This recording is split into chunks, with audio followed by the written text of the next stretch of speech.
changed the colour of my hair. If I'm just really totally truthful, it was because my roots were coming through really dark. They're still through really dark. And I didn't have time to bleach them to put a pink on. So I put purple on to hide it when I was going to do a ceremony and didn't want to look too tatty. Excuse me, I'm going to have my tea before I get going. So I look a bit different. I feel a bit different actually, not because of my hair, but because I've been really, really working hard on myself. I've had 6 weeks, 7 weeks where I've had this, what they're calling a 100-day cough. So if I cough during this, I apologise. I'm on antibiotics now. But it's been a long old slog. I had 4 or 5 weeks of dry cough and then 3 or 4 weeks of the disgusting, slimy, revolting cough. And just thinking about it's making me want to cough. So excuse me. Really gross. Anyway, so during that time, when I couldn't go anywhere and do any services because most of the time I didn't have a proper voice, and I couldn't be with my end of life doula clients because I didn't know how contagious I was, I did a lot of rethinking and replanning. And a lot of that was based on the experiences I've had. Well, everything I do is based on my own personal growth through the experiences I have had on my journey to the day I'm at now. So today. But this year's been quite incredible in terms of journey for me. And the only reason I feel I want to share it with you is because I have learned so much about myself, about my business, about where I want to head with my business, and about diversity and inclusivity. Uh, and so I'm going to talk a little bit about my own personal growth, but encompass all of that. So I thought I'd start. You can see I'm just a bit showy offy today. I've been doing some painting for fun, really, um, not for an exhibition or anything like that. Although some years ago I did have an exhibition of work which was called Out of the Darkness Comes the Light, and it was based on space and nebula and a lot of stuff that you see through the NASA Space Telescope, because I love the contrast between the darkness and the blackness of space and black holes and the vibrancy with which we see space nebula. So this here is my attempt at the Bat Nebula, and this here, yeah, is the most recent eclipse of the sun. So I've just been doing them. My husband and I decided we needed to have more date nights or date days, and he also needed to do more creativity and just relaxing and just going with the flow. So I said to him, "How about we just have some days in my art studio, which is also my office, and we just sit here in companionable silence or listening to some music, and we both do art in our own way." And that in itself was a real eye opener for me, because I am a really messy painter. If I get the paint out to do something, I've got 20 tubs of paint, I've got hands covered in paint, I've got 40 brushes, I've got 3 buckets of water, and I still end up with a load of brown sludge everywhere. And there he is with his canvas and the teeniest little brush and the teeniest little bottle of water, creating some beautiful little things, some beautiful artwork, of racing cars or whatever it is he's doing at the time, and his imps and everything. And he has just been, it's been lovely actually, because we've been sat opposite one another, and I'll be working on 4 different things at the same time, all of these, and he'll be quietly working on the one, and I'll be, just because I plaster the paint on so thickly, I need to wait till that dries, so I go on to another picture and move between. And that's how I work. And also I'm working on wood sometimes, so that takes a lot longer. It seems to take a lot longer to dry once I've put the base on and sealed the wood. But it was really interesting to how him there, and he'd occasionally he'd go, "Oh," I'm really enjoying this. I'm really enjoying this. And just seeing him like come down to a rewind and a total relax. And I noticed while I was doing it and not trying to have a conversation or move around a lot and just being, I wasn't coughing.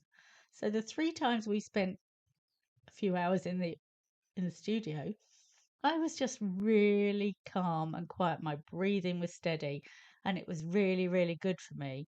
And that made me realize that I need to do it more. So I have been doing it more. And so now I've got my poppies and my sunflowers and my solar eclipse and my bat nebula. And I have bought a load of small canvases so he and I can have at least once a fortnight a day in my studio just being together and being creative.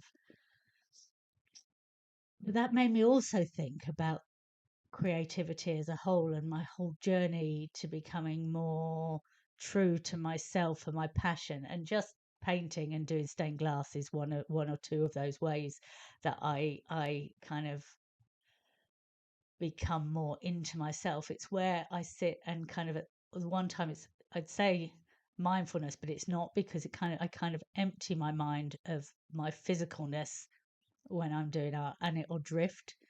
The only other occasion I get that clarity in my head is when I'm ironing. That's usually when creative ideas pop into my head.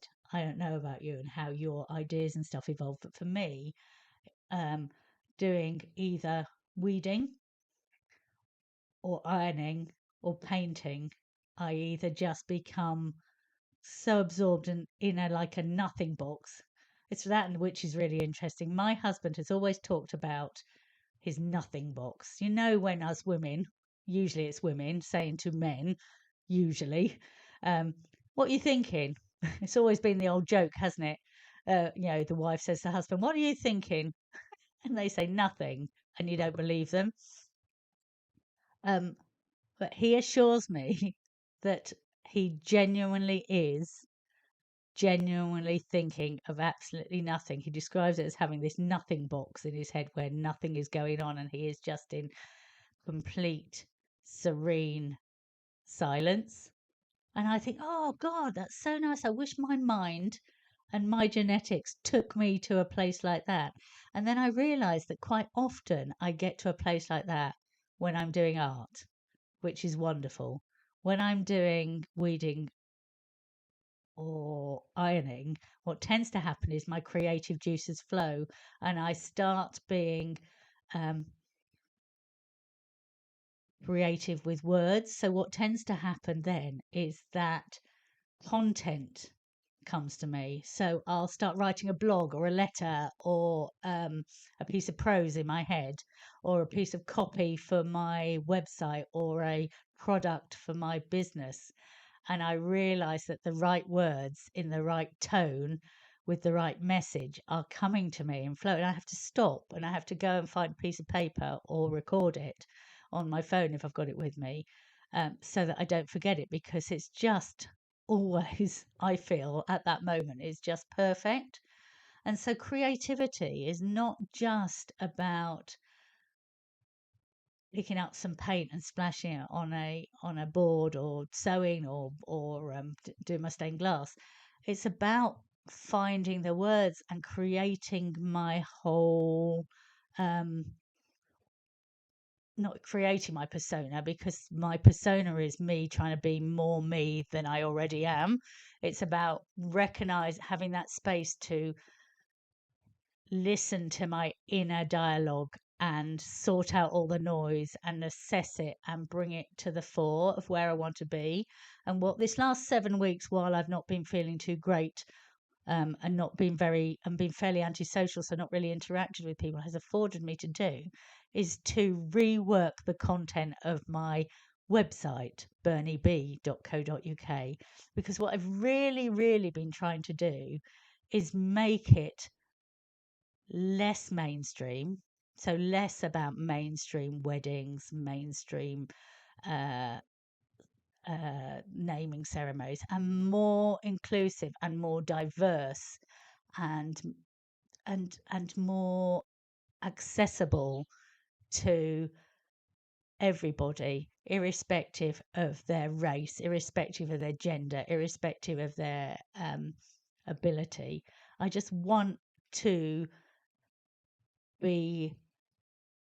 walk the walk of the talk that I do, and that is everybody, every single person on this planet is unique and amazing and has their own story and their own worth and their own book of their life. And everybody has chapters within that story that they deserve to put a great big full stop and an exclamation mark and pause and celebrate and reflect on, and then move forward and and reflect on where they're heading and move forward into that space, whatever that space is. So I wanted to reword my website to show that I am really interested in looking outside of what we generally think of as what a celebrant can offer. So outside of weddings and vow renewals and namings and funerals and scatterings of ashes. And I hope I have done that. And I would really appreciate any of you who are listening that you take a look and you feed back, because what I'm trying to do is show up as a better ally than I have been in the past. And that means I have to risk making mistakes and will occasionally, no doubt, perhaps more than occasionally, use the wrong phrase or terminology or say the wrong thing or ask the wrong thing. But I'm going to put myself out there and risk saying that with a view that I am constantly learning and evolving and trying to be better. And I want to be the type of person who stands up for everybody, even when they are not in the space that I am occupying. So, and I want people to feel safe. I want all people to know that they can approach me about whatever it is they want to talk about, and it will be a safe space for them. So I've written a lot of content talking about gender diversity and about thruple ceremonies and about burying of dead names and creating rituals and celebrations for people who are going through transition, and about why that might be important not just to the person who has transitioned but to their family group and their friendships groups who might be mourning the loss of somebody, but also doesn't mean that they're not welcoming in the new person as well. If you have spent 14 years raising a son who has told you that they wish to transition and is now a daughter, you can be delighted to have a daughter, but you could still mourn the loss of your son. And by having a celebration or a burial and a rebirth ceremony, you can show that you are happy with that and signify that moment within your life. And that's not the only thing I've talked about on my site. I've talked about all sorts of things. Please go and have a look. But please also, when you have a look, if I have said or used the wrong language anywhere, please call me out for it, because I'm learning. We're all learning. And also, I'm a menopausal mid-50s woman who constantly misgenders her own children and her animals and forgets everyone's name and just forgets all the words other than the joining words in any sentence. Every noun and verb goes missing out of my head quite often. So correct me if I've written something wrong, or if it sounds condescending or belittling in any way, if the message you think I'm trying to give is not coming across. My intention, just so you're clear, is one of welcome and inclusivity and acceptance. So if anything is reading anything other than that, that's my bag and I've got it wrong, and I need to know that. Otherwise, I'll keep making the mistake. This reminds me, yes, I am old enough to remember when the Disability Discrimination Act came into existence. I was working in middle management at the time. I was running New Deal for Disabled People across Essex and Suffolk and Bedfordshire and what have you. So I'm going to have another drink.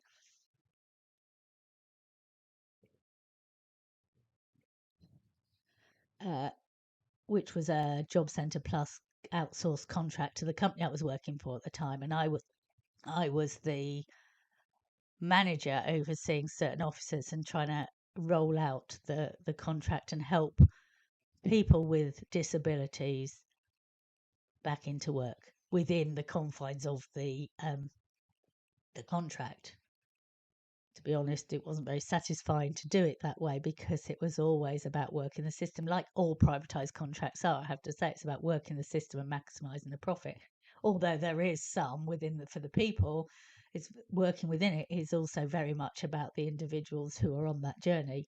But you're always pushed to pick the easy wins because of the lack of funding available. So yeah, I got out of that quite quickly. But that's that aside. When the Disability Discrimination Act came in and they rolled out disability training across companies and businesses and and all sorts of places, what really struck me was how divisive it was. And I can see the same thing happening with when we start talking about gender and acceptance and trans rights and and Black Lives Matters and all of those things, which obviously do matter, but what happens when they start training you and when it's still new-ish, and I know it's not new, it's been going on forever, but when it's something that people who have spent a lifetime using one set of language are trying to change their language, and most people, to be fair, will try and change their language and be accommodating. There's no problem with that. But when you have heard, like I always say, all right, ladies, all right, gentlemen, when I think I'm being polite, you're right, sir, can I help you, madam? And for me, that's what I was raised with, and that was me being polite. Now I have to relearn that because there's some assumptions in there that might not be appropriate. So I am, but sometimes those words are going to come out because I've been using them for probably 50 of my 56 years, I suspect. So I will continue to make mistakes, and people older than me will continue to make mistakes. But if their intention is good and they're trying to say and use the right language, that should be enough. It should be a bit about attention and correcting and being admitting the mistake and saying, I'm sorry, I've just called you this. I didn't mean to do that. This is what I meant to say, and acknowledging it. That's one thing. But what happened when they brought out the Disability Discrimination Act is loads of companies came in, excuse me, burped. Loads of companies came in as professionals to train you. And what they focused on was not so much how to practically include and welcome and equalize the playing field for those coming in irrespective of their disability, although they did do that. What it very much focused on was scaring you into the prospect that you would be sued or taken to court or taken to tribunal if you use the wrong language. And the same thing, I see the same thing happening now with trans. If you use the wrong pronoun, you are being told, or that it is being heard by people who are frightened of change, that they will be sued or accused or arrested and accused of a hate crime. And what that serves to do is divide people more. Because instead of giving it a go and being inclusive and genuinely not minding and just going along with it and learning and being happy alongside people, some people will be on edge in case they say the wrong thing, and so will avoid the situation to avoid the conversation. And that is not a good thing, because you cannot integrate and make normalize things if you are so busy vilifying people who make mistakes, or threatening to vilify people who make mistakes. What it has to be about is intention. Now, if people make mistakes deliberately, if you say, I'm a they, and they go, I'm sorry, you're not, you're a he, and I'm going to keep calling you a he because you're clearly a he, then that is an issue. But if you call someone he and they say, my pronoun is they, and then you spend 20 minutes or an hour or 2 hours using the correct pronoun, and then make some throwaway comment and use the wrong pronoun again, if you are aware and you correct yourself, they make you aware and you apologize, then that should be okay. That should be okay. You know, I mean, I call my friends by the wrong names all the time. That's not the trans people that are in my friendship group. That's just my friends who I've known for decades. I use the wrong name because I'm old and my brain is fuggy, or I'm tired, or whatever it is, or I'm not being deliberately rude or offensive. But by making that the baseline, that language issue, the biggest problem or the biggest issue, what ends up happening is that people who would otherwise happily go along and spend time in whatever group potentially will distance themselves from it, and then it becomes a them and us situation. So I'm just mindful that we've been here before. We've been here before with the Disability Discrimination Act, and I know we still have a lot more work to do in being properly inclusive to people of all abilities, and all diversities and all the neurodivergent ways we can do things. But I think we should focus on intention and inclusion rather than frightening people. And so I'm putting myself out here and going, I am trying really hard to be a really good ally. I'm trying really hard to be as diverse and inclusive as I can be with my content, as much as I have the ability to do so, and I'm taking guidance and I'm learning all the time. But I am prepared to say that I might not always get it right, and I am happy to learn from those mistakes. And I've already reached out to a couple of my friends who have transitioned and said, can you have a look at this? What do you think? Do you think I'm being uh, inclusive, not inclusive? Do you think I'm being condescending in any way? And the feedback I've had from them is very, very positive. In fact, one of them said, I never even thought we could do that. That sounds really good. I'd really be interested in learning more about that. And I've joined some of the local BTQ groups, who have very kindly welcomed me in. And I'm trying to keep abreast of more conversation and become more aware of everything that's going on in my community, because as a cis white middle-aged female, I know that I am privileged just by being who I am. Never mind, the only group probably more privileged than me are the cis white middle-aged men who have probably never walked into a room and felt like they're a minority. But I want to talk a bit more about that, actually, because I was at a Danny Wallace event, the Big Festoon in Bolton, 6 weeks ago, 8 weeks ago, 8 weeks ago, I think. I still have the beginnings of my cough, and I'd mostly lost my voice. And it was magnificent because it was magnificent because it was the first organisation or event I've been to that wasn't diverse and inclusive to tick the box.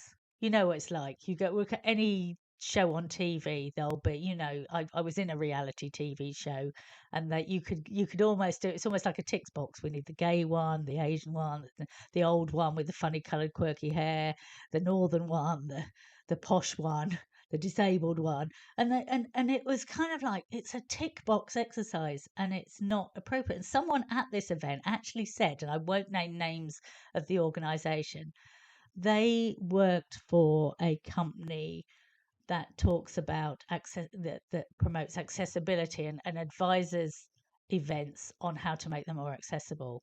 And the lady in charge of that business, and I'm sorry at this precise moment, I can't remember her name, but I will put it in the tag afterwards.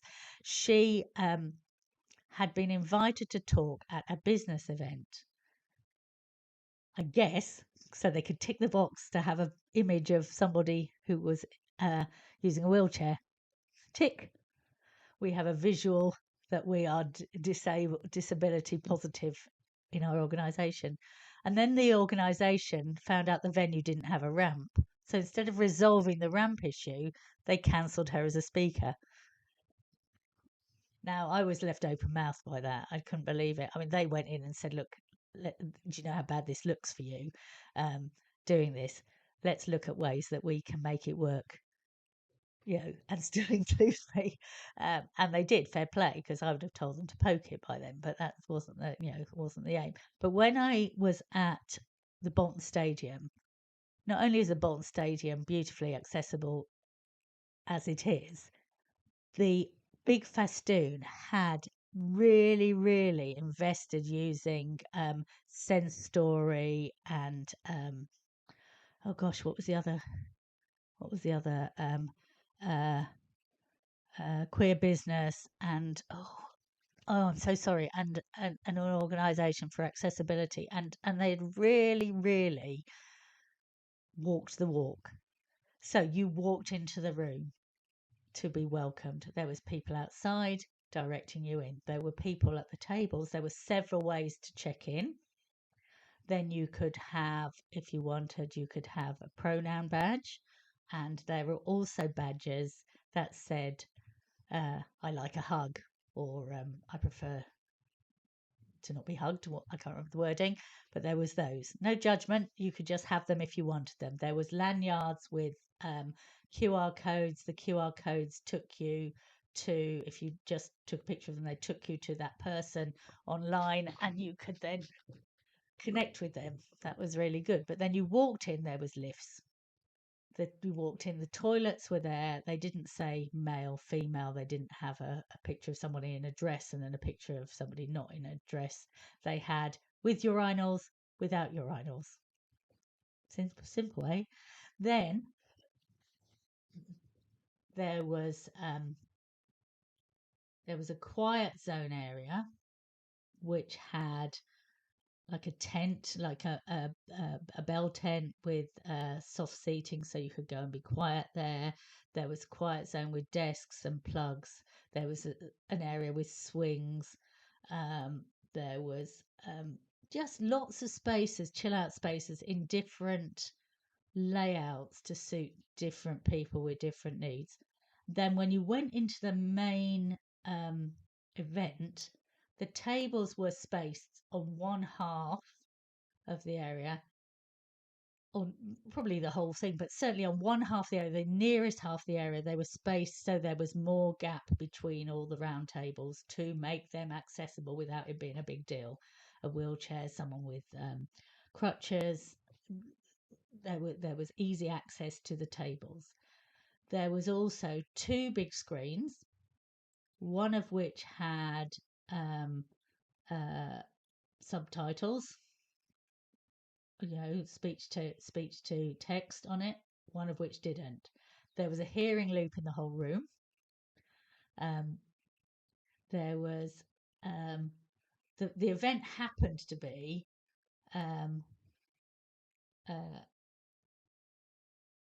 quite heavy on the female cis female side of things, but there was very obviously inclusion of all genders and all ethnicities there. But what was really interesting was not only were they were all people included in the attendees, there was a diverse selection of speakers on the stage. There was trans people, there were disabled people, there were there were people with neurodiverse people. There was all sorts of people on the stage from who were there because of the skill and the words and the things they had to talk about, irrespective of their disabilities or their colour or their race or their gender or their age for that matter. Everyone was included. But what was really, really interesting is there was 2 cis white men who talked during the 2 days.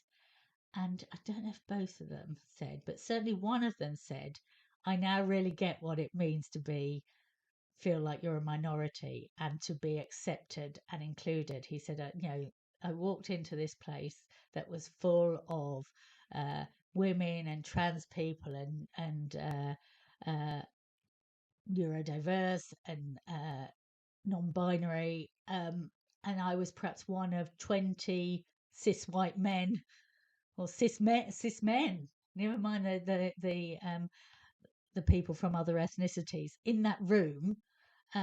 Yet I was made to feel totally welcomed by that group. And now I get it. I get what it's about. So massive, massive shout out to my friend Danny, who I'm very proud to know and very grateful to have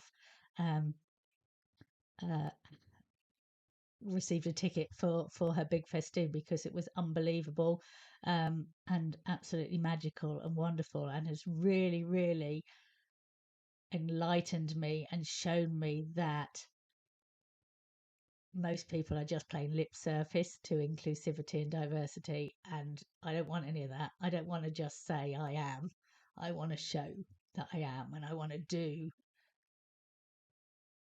the I am as well. So if any of you out there think there is a way that within my content I can offer a safer space or a more inclusive space or a more diverse space, then I am happy to listen to what you have to say and include it. If there is anything that I'm not offering that within my business remit I could offer,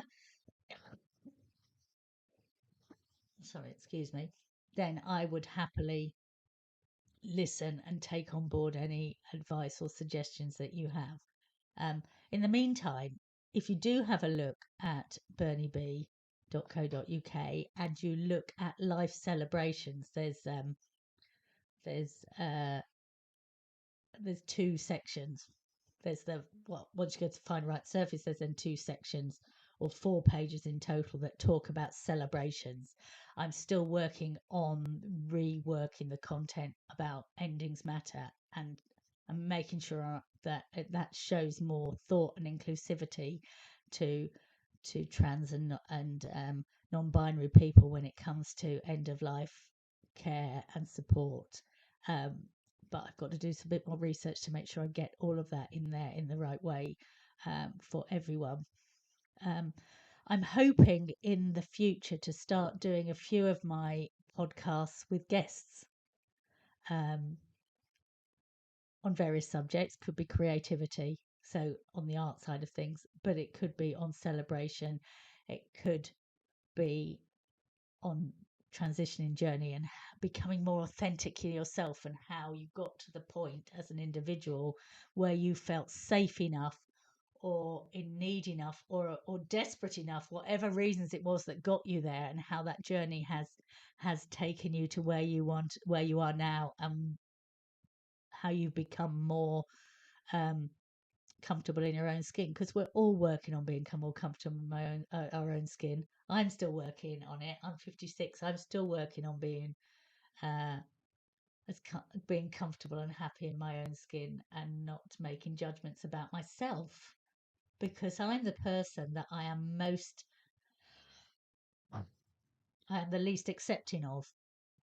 I never look at anybody else and think, oh, what a shame you'd be lovely if you were a bit more this or a bit more that or a bit less this or a bit less that. But I'm looking at myself like that all the time.